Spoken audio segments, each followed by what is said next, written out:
नवीन निवास BJD PSC बैठक BJD सभापति नवीन पट्टनायक अध्यक्षतार गुरुत्वपूर्ण बैठक रही बैठक में पीएससी सदस्य प्रमीला मल्लिक सदस्य प्रणव प्रकाश दास टुकुनी साहू निरंजन पुजारी सुदाम मारंडी प्रमुख उपस्थित अच्छा आसंता 9 तारिख में उपराष्ट्रपति निर्वाचन रही उपराष्ट्रपति निर्वाचन में बीजेडी आभिमुख्य उपर समस्त नजर रही क्या दल समर्थन कर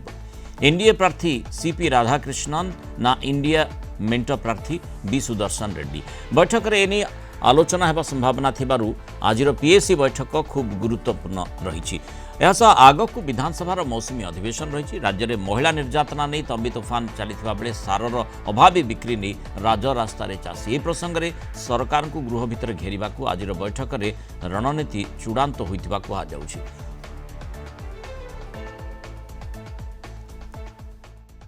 पीएससी बैठक आज माननीय पूर्वतन मुख्यमंत्री आम प्रिय नेता नवीन पट्टनायक आज पीएससी बैठक डाकी आम सबू मेम्बर उपस्थित थिलु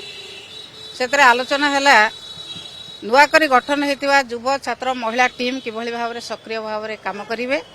एवं किभली भाव में संगठन को तल स्तर पर्यंत सुदृढ़ करा सबु क्षेत्र में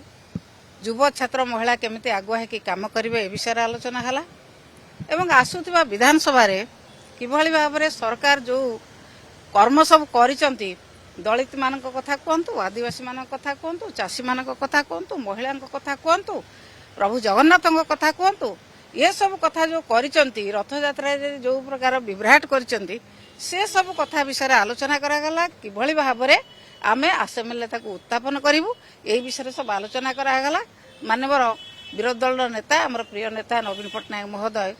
आमको जहाँ जहाँ सजेसन देवा कथा देले आमे ताको तल स्तर समस्त कार्यकारी करिया को प्रतिश्रुति देइछु आमे हमर मतामत देइछु सार पचारले आमे हमर मतामत देइछु सार उचित समय रे उचित विचार करिवे उचित पदक्षेप नेबे जहाँ ओडिशा पई भलो हबो ओडिशा लोकन पई भलो हबो निश्चित भाव रे सार से निष्पत्ति नेबे आमे प्रत्येक मेंबर आमे हमर मतामत देइछु। अधिक सूचना देबा पई Kalinga TV senior correspondent Pritikant Nayak जोड़ी प्रीतिकांत जो भली भाव में माने सदस्यांकर जो मीटिंग होइथिला पीएससी जो पब्लिक अकाउंट जो कमिटी रही पॉलिटिकल कमिटी जो रही सेमानकर जो बैठक रहीथिला से भितरे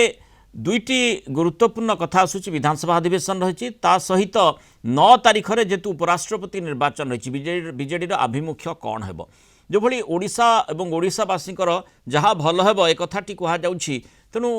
निर्दिष्ट भाव में अपेक्षा रही खासकरी उपराष्ट्रपति निर्वाचन रे बीजेडी आभिमुख्य कौन हो पारे तापर निश्चय पूरा देशर भी नजर रही जातीय स्तर रे। देखो आज पीएससी बैठक बसी प्राय घंटार अधिक समय धरिकी नवीन निवास रे बीजेडी सभापति नवीन पट्टनायक अध्यक्षतार आलोचना है पीएससी सदस्य माने उपराष्ट्रपति इलेक्शन ने कौन दलर स्टांडटा रहा दरकार से संपर्क में बीजेडी सुप्रीमो मतामत लोड़िले आउ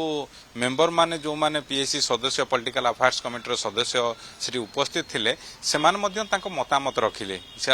किंतु किए कौन मतामत रखिले ता स्पष्ट ही नहीं आ बीजेडी सुप्रीमो को ऊपर छाड़ी सी ही चूड़ांत निष्पत्ति ने जो कथा पीएससी सदस्य प्रमीला मल्लिक कहते जे उचित समय उचित निष्पत्ति नेबे तेणु एबे सुधा क्लारिटी आसी नाही कारण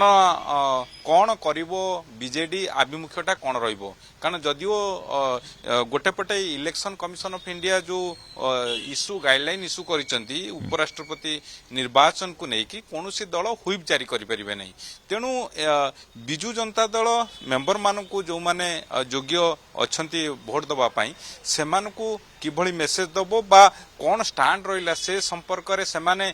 स्पष्टता आणिबे कि नहीं ता वर्तमान सुधा स्पष्ट ही नहीं किंतु गोटे कथा आज पीएससी बैठक आलोचना है सुप्रीम को ऊपर सब सदस्य छाड़ी से ही फाइनल डिसीजन नेबे आउ एमाने जो मेंबर मानकर जो मत रही से सुप्रीम को आगे समय खूब कम रही 2 दिन भितर निष्पत्ति निश्चय से पाखे पहुंचवा दरकार जो माने जो भली भाव राजनैतिक व्यापार कमिटी आज बसी ये प्रसंग गुरुत्व बहन करुच्ची जे बीजेडी तार कौन आभिमुख्य रखिब तेणु जेहेतु आ मात्र 2 दिन रही ता भितर आमे आशा करिबा जे केतेबेले भी से संपर्कित निष्पत्ति से मानकु जणै दिया जिवो सी आधार से माने निजर वोटिंग करि पारंती जदिओ व्हिप नाही किंतु माने दल भितर कौन निष्पत्ति दलर निष्पत्ति कौन से संपर्क में जना जाई पारिबो। निश्चित भाव में पार्टी जो माने सांसद अच्छी से अवगत करिवो किंतु पार्टी सुप्रीमो चूड़ांत निष्पत्ति नबा परे आज पीएस रे मतामत रखिचंती कौन हवा दरकार कारण पॉलिटिकल सिनेरियो स्टेट रे कौन रही नेशनल लेवल रे कौन रही ये समस्त दिगु को लेकिन चर्चा आलोचना होती आउ से मतामत रखिचंती पार्टी सुप्रीमो चूड़ांत निष्पत्ति नेबे आउ 9 तारिख पूर्व कौन मुहूर्त रे बीजेडी सुप्रीमो से बाबद सूचना दे पारंती सांसद मानकू जे कौन स्टांड रहिबो कारण पूर्व आप देखिचंती अनेक समय पार्टी तार डिसीजन कारण एठी इलेक्शन कमिशन ऑफ इंडिया तरफ जो आसी गाइडलाइन आसी हुईप जारी करा जाई परिबोनी तेणु एमाने ऑफिशियली डिक्लेयर करिवे ना तांकर एमपी मानकू केवल सूचना दे देबे सेटा परवर्ती समय जना पड़िबो आज जेहेतु से प्रसंग रे आलोचना हैछि तेणु एबे सुप्रीमो ही चूड़ांत निष्पत्ति नेबे बीजेडी रो आभिमुख्यता कोन हबो उपराष्ट्रपति इलेक्शन रे एनडीए को समर्थन करिवे ना यूपीए मेंटो अर्थात इंडिया मेंटो को समर्थन करिवे ना भोट दानरू विरोध रहिबे तीनिटी ऑप्शन रहउछि पूर्वरु एमती करिसंती 2012 दूरे की रही 2017 इंडिया मेंटो को अर्थात सेतेबेले यूपीए मेंटो को समर्थन देइथिला 2022 रे एनडीए को समर्थन देइथिले तेणु एबे कोन रहिबो बीजेडी आभिमुख्य से आउ 48 घंटा भितर स्पष्टता आसी जिवो एकथा कुआ जाय परिबो। धन्यवाद प्रीतिकांत सूचना रे आम सहित रहितबार जो भली भाव में आज पीएससी बैठक जो भली भाव में पॉलिटिकल अफेयर्स कमिटी बैठक बीजेडी बसीला नवीन अध्यक्षतार तेणु दुईटी प्रसंग ता भितर सामना को आसी जो भली चर्चा कथा आम आलोचना करुँ विशेषकर 9 तारिख में जो उपराष्ट्रपति निर्वाचन रही है बीजेडी आभिमुख्य कौन रही नजर रही विधायक जेहेतु विधानसभार बैठक रही सेठी कौन